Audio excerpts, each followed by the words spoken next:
이번 주 일정 뭐 앞서 다 이야기했기 때문에 크게 이야기할 거 없는 것 같아요. 다만 여기에 나오는 거에 ISM 제조업하고 ISM 서비스하고 그다음에 고용 관련이 있는데 특히 고용과 관련해서 이야기되는 부분이 좀 영향을 미치겠죠.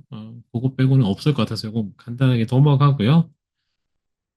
자, S&P 500 오늘 아침에 했던 내용 잠깐 다시 언급을 하자면 상반기에 주식시장이 여기 보시면 뭐 10에서 20% 사이 이렇게 상당히 강했을 때 하반기에는 어떻게 됐었냐? 하반기에 74% 확률로 평균 5.7% 올랐다. 그러니까 상반기보다는 하반기는 상승률이 높지는 않죠. 상반기에 좀 많이 올랐기 때문에 하반기에는 상반기만큼의 상승률은 조금은 어려울 수도 있겠다. 이런 느낌으로 보시면 될 것 같고, 대통령 선거가 있던 해에는 88% 확률로 6.98%입니다. 그래서 하반기에 대한 뭐 큰 어려움은 없을 거로 지금은 보고 있는데, 다만 일부 종목이 주도하다 보니까 그게 확산되냐 안 되냐 그 부분도 좀 볼 수 있었겠죠. 그 다음 보시면 올타임 뉴하이, 그러니까 신고가 기록이 뭐 24년에 지금 31번이었는데 과거에 이렇게 신고가 행진을 많이 기록한 해에 전체적으로 그러면은 하반기에도 신고가를 기록을 하느냐? 21년 같은 경우는 34번 했는데 36번 해서 70번 상당히 많았고요. 그 다음에 이제 95년에도 보면 44번 했는데 33번을 더 신고가를 기록하면서 77번 상당히 많은 걸 기록했죠. 그래서 상반기에 신고가를 이렇게 많이 기록하게 되면 하반기에도 신고가를 기록하는 경향이 있다. 그렇게 보시면 될 것 같습니다. 그래서 전체적으로 여기 보시다시피 여기서도 신고가 기록한 해에도 어, 평균과 뭐 중간값은 두 자릿수는 안 되고 한 자릿수 후반대 이렇게 기록하는 게 아니냐 이렇게 좀 보면 될 것 같아요. 그래서 아주 큰 게 있다기보다는 어느 정도 올라갈 수 있는 그러면은 지수보다는 종목 위주로 좀 봐야 되지 않냐 이런 느낌이고요. 지금 보시는 그림은 앞서 이야기했죠. 7월의 첫그 10거래일, 그러니까 2주 동안 가장 높은 수익률을 기록했다. 그게 이제 요걸 보면 뭐 주가 한 달을 봤을 때 초반, 후반 뭐 이렇게 나눠야 되나요? 뭐 일단 그래서 2주간 첫 2주간 7월 첫 2주간이 가장 수익률이 높았습니다. 평균 뭐 1.5% 상승하는 모습이었기 때문에 기대감이 좀 있는 거죠. 그렇게 좀 보시면 될 것 같고요. 자, 그 S&P 500은 지금 보시다시피 10개, 그러니까 탑 시총 기준 이제 10개 기업이 35%의 시가총액을 차지합니다. 시가총액 차지 비중이 상당히 높은데 이게 지금 계속 올라가고 있는데 지금 근데 보시면 여기에 실적은 그러니까 수익은 그것만큼 못 따라가고 있죠, 그죠? 이걸 못 따라가다 보니까 이 계리율이 좀 발생했습니다. 대부분 다들 주식 시장이 실적 베이스로 이제 올라간다고 보고 있지만 이 그림만 봐서는 상위 10개 기업은 실적보다는 좀 더 밸류에이션을 받고 있다. 그 밸류에이션 받는 건 시장의 어떤 그 성향을 뚜렷하게 보여주는 거라고 생각합니다. 중소형주는 좀 믿음을 가지기에는 불안한 면이 좀 있는 거죠. 경기 침체 내지 지금의 금리 환경에서 높은 실적을 내기에는 중소형주가 믿음이 부족하고 그러다 보니까 갈 수 없는 자금들은 대부분 시총 상위 종목으로 이렇게 몰리는 경향이 있는 것 같아요. 그래서 지금의 어떤 시장 상황을 그대로 보여준다. 이렇게 보면 될 것 같고요. 자, 그러면은 여기 그림 보시다시피 S&P 500 전체적으로는 그래도 지금 24년 예상 EPS가 244달러. 그다음 25년이 279로 약 14% 증가한다고 되어 있습니다. 그러니까 EPS 향후 이제 EPS 성장을 보면 올해뿐만 아니고 내년까지도 나쁘진 않아요. 근데 중요한 건 이 EPS 내에서 어, 소위 말하는 대형주와 소형주의 어떤 차이, 이런 부분이 또 발생할 수 있기 때문에 이 부분은 전체가 좋다고 해서 다 좋은 건 아니다. 이렇게 좀 보시면 될 것 같고요. 그 다음은 여기 보시다시피 어, 이, 저번 주에 그 탐리가 2030년까지 15,000이 간다고 했잖아요. 15,000. 15,000이 간다고 했는데 이 15,000이 가려면 그 CAGR로 연평균 18% 상승해야 돼요. 그러니까 뭐 매년 그렇게 상승할 수는 없지만 상승하고 하락하고 하지만 연평균으로 하면 길게 상승해야 되는데 지금 보시면 18%는 한 10% 확률이죠. 과거 기준으로 해서 1923년부터 2018년까지 이렇게 비교해 보면 10에서 14%가 가장 높은 확률이었고요. 그 다음에 14에서 18이니까 불가능한 건 아니에요, 지금. 불가능한 건 아니라는 거를 볼 수 있습니다. 그래서 6년 동안 이 18%가 올라갈 수 있다. 이걸 뭐 역사적으로 이렇게 보면 뭐 불가능한 건 아니다라고 생각이 듭니다. 숫자가 15,000이라는 숫자가 찍히다 보니까 막 저게 가능할까 싶긴 한데 수익률로 보면 가능할 수도 있겠다라는 생각이 듭니다. 지금 S&P에 대한 이야기만 했는데 데나이브스는 나스닥에 대해서도 좀 강세를 예상하는 이야기를 했는데요. AI 때문입니다. AI 사용 사례가 늘면서 테크 쪽의 펀더멘탈이 계속 좋을 거다. 그래서 하반기에도 기술주가 15% 상승을 할 수 있을 거다. 이렇게 좀 강하게 이야기하고 있습니다. 그러면은 뭐 기술주 전체로 보면 XLK 같은 그런 ETF가 15%가량 상승한다는 거니까 상당한 강세라고 볼 수 있을 것 같고요. AI 파티는 지금 계속 진행되고 있고 현재 오후 9시부터 시작해서 새벽 4시까지 될 거니까 상당히 시간이 많이 남았다는 뜻이 되겠죠. 그래서 계속 즐겨라 이런 느낌으로 보시면 될 것 같고요. 그러면서 또 한 이야기가 테크 불 마켓 has leg 다리를 가지고 있다. 이거는 어, 기술주 상승 추세가 지속된다. 이걸 이렇게 이야기하는 걸 보시면 될 것 같습니다. 다리가 있다는 거는 계속 움직일 수 있다는 거니까요. 이렇게 해석하면 될 것 같고요.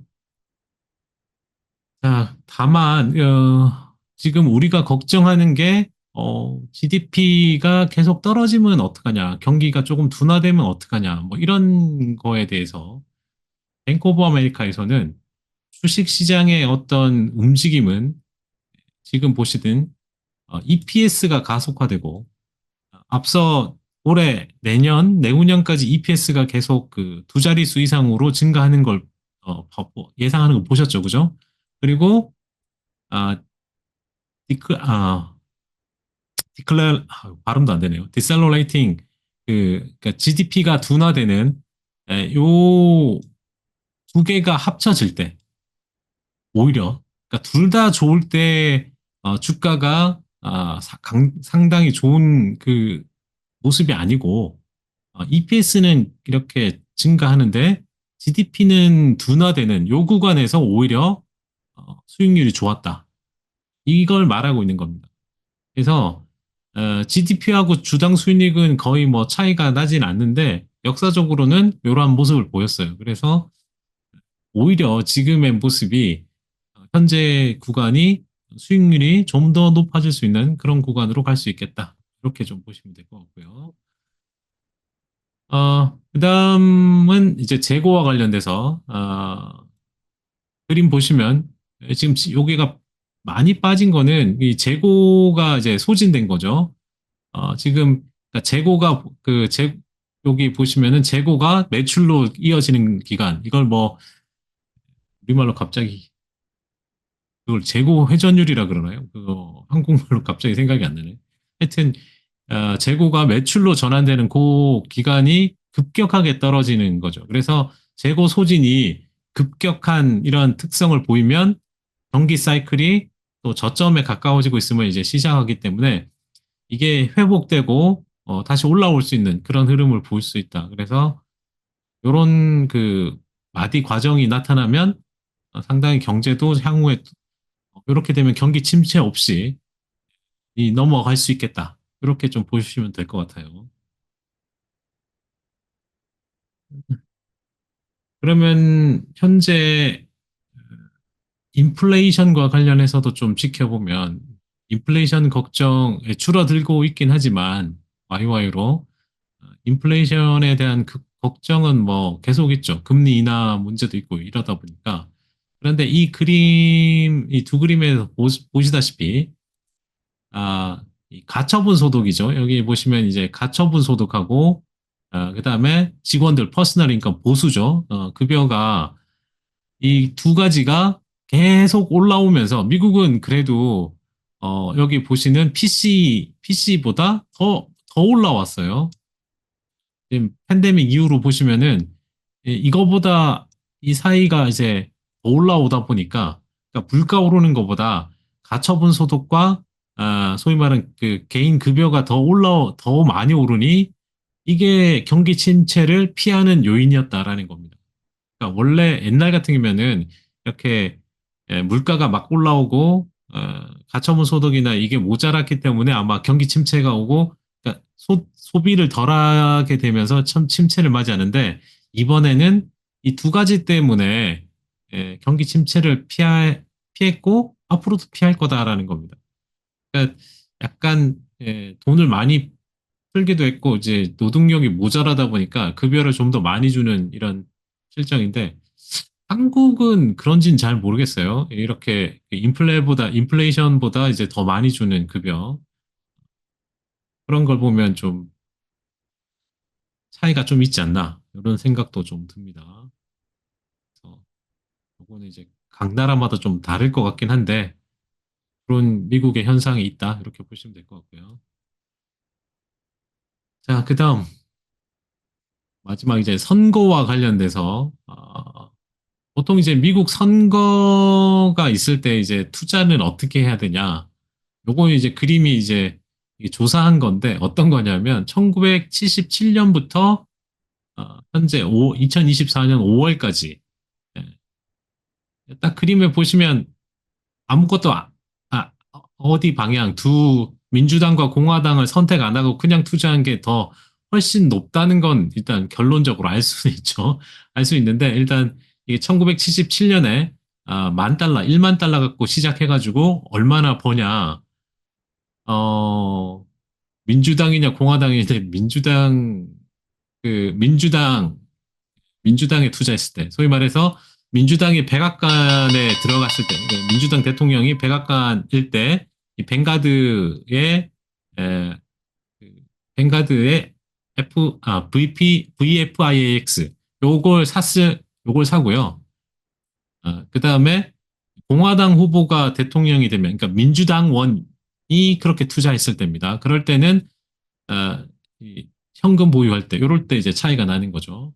이건 그냥 재미로 본 건데, 어쨌든, 에, 민주, 그냥 아무것도 안 하는 게, 어디 누가 대통령이 되든 그냥 투자를 그냥 꾸준히 하는 게 낫다는 결론이 있기 때문에, 다만 이걸 나눠서 이렇게 한다는 것도 좀 웃기긴 하지만, 일단 민주당이 좀 더 나았다는 건 사실이고, 그 다음 이제, 아, 결국에는 결론은 이거죠. 이런 정치적인 이야기에 대해서는 어, 그냥 볼륨을 낮춰라. 그죠? 그리고 어, 이 정치적인 부분은 배제하는 게 투자에 더 도움이 된다. 이렇게 좀 보시면 될 것 같습니다. 자, 다음은 상반기에 가장 뭐 수익률이 높았던 종목은 슈퍼마이크로 컴퓨터가 188.2. 요거 이제 순서대로 이렇게 보시면은 다들 아시는 여기 4등까지가 전부 다 AI 관련 주식들이죠. 그렇게 보시면 되고 중간에 이제 일라이릴리가 있고, 마이크론이 들어가 있는 것도 좀 상당히 의외죠. 마이크론이 상당히 강했고, 그 다음에 이제 크라우드 스트라이커가 편입되면, S&P 편입되면서 좀 강했고요. 중간중간 말이 많았지만, 아리스타 네트워크스가 상당히 이제 회복력이 빨랐다. 이렇게 보시면 되고, 장호석 부장장이 계속 이야기하는 타르가 리소스도 뭐 계속 강하다. 이렇게 보시면 됩니다. 자, 그다음 가장 안 좋았던 월거린 푸츠도 뭐 나오고 룰루레몬도 나오고 인텔 나오고요. 이팸 다 나오네요. 쭉 나오면서 마지막 나이키까지 나오는 모습을 보이고 있습니다. 일단 이 6개월 동안 이렇게 뭐 30% 이상 빠지면은 상당히 이제 타격이 있죠. 투자하는데 이제 타격이 상당히 심하다. 그래서 어떻게든 이렇게 좀 머스트한 종목은 피하는 게 좋은데 이게 좀 헷갈립니다. 그러니까 기다려서 올라오는 종목도 있고 기다리는데 올라오지 않는 종목도 있기 때문에 자기만의 어떤 그 투자 스타일뿐만 아니고 어떤 명확한 그 기준을 세우지 않으면 힘들죠. 특히 이제 여기 많이 언급된 뭐 룰루부터 해서 인텔은 아마 예전에 다들 빨리 빠져나오지 않았을까라는 그런 생각도 들고요. 또 하나가 앨범알인데요. 이 앨범알이 과거에 120에서 계속 반등이 나왔어요. 그래서 이건 사람들이 잘 투자는 안 할 것 같은데 앨범알을 한번 보면 이 120, 110, 120 여기서 계속 110이네요. 120이 아니고. 하여튼 여기서 계속 그 바닥권을 형성했거든요. 여기 대구 보시면 여기서 바닥권을 형성했는데 이걸 깨니까 그냥 급락을 하는 거죠. 소위 말해서. 그런 흐름을 보인다는 게 주식시장입니다. 강한 지지선을 깨면은 이렇게 급락을 해요. 그래서 지금 이 나오는 종목들도 마찬가지입니다. 강한 지지선이, 몇 년간의 강한 지지선 역할을 하던 게 그걸 깨고 내려가면은 한번 이제 급락을 하게 되죠. 거기엔 또 악재가 좀 받침되는 게 있다는 점을 기억하시면 좋을 것 같고요. 자기만의 좀 투자 그 기준을 좀 세우고 이런 걸 피해야 전체적으로 그러니까 많이 수익을 내는 것도 중요하지만 어떻게든 그 포트의 손실이 적은 쪽으로 이렇게 해야 되는 부분이 있기 때문에 그런 것도 유념해서 보시면 좋을 것 같습니다.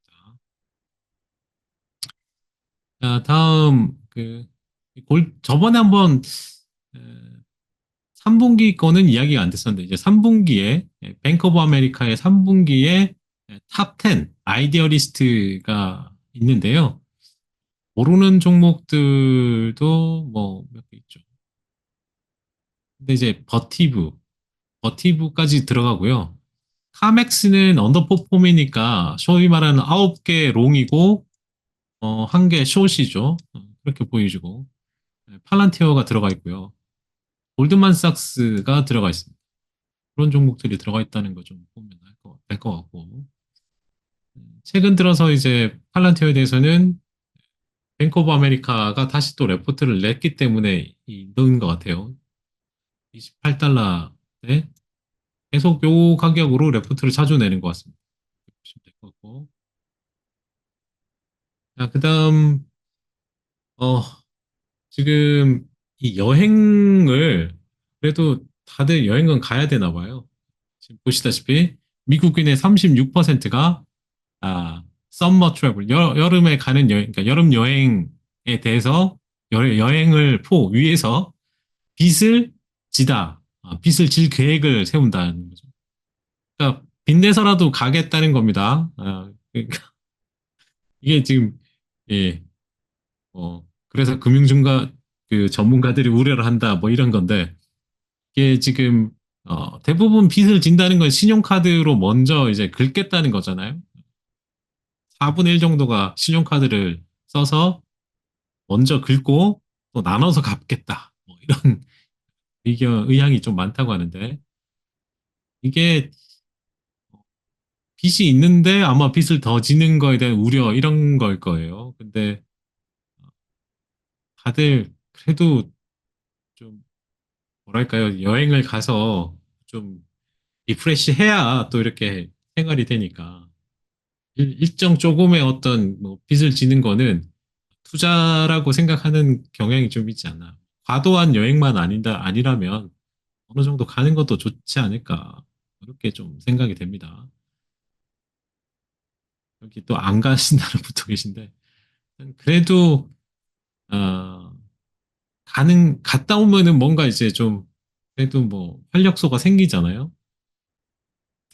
다들 어디든 가실 것 같긴 한데, 요거는 이제 조금 이따가 이야기 해보고요.